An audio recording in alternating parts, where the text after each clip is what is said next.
1606 piece 60 piece তাহলে আপনাদের 10 ঘন্টা টার্গেট। আপনার পার ঘন্টায় হলো 1606 পিস। 6 পিস হইতেছে কত? 4 ভাগ 1 ভাগ 420, 470, 600। এখানে আপনাদের অনুভূতি কি?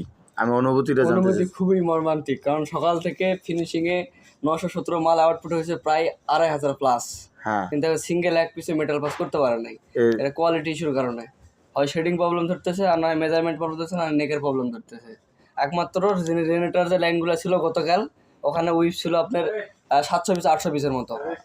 এই উইপ আর রানিং যে জেনারেটর এক লাইন রানিং আছে, এই দুই লাইনের প্রোডাকশনই একমাত্র প্যাকিংয়ে ঢুকছে সকাল থেকে এই 1200-1300 পিস পা। এছাড়া কোনো মাল ঢোকে নাই। আচ্ছা, সেক্ষেত্রে প্যাকিং সেকশন এখানে কতটুকু ক্ষতিগ্রস্ত হচ্ছে, বা এখানে আপনাদের অবদান কতটুকু? আপনারা ইন্ডাস্ট্রিয়াল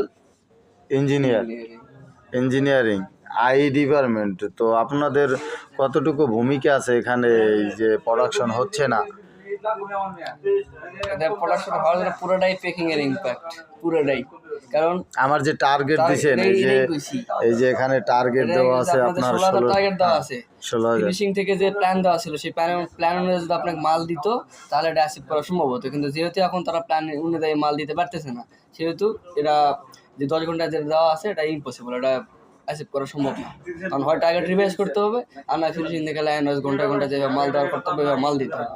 যাক, দিন শেষে কথাটা মনে রাখেন যে আপনার কত লস হইতেছে, আমার এটা উঠায় দিবেন। ধন্যবাদ।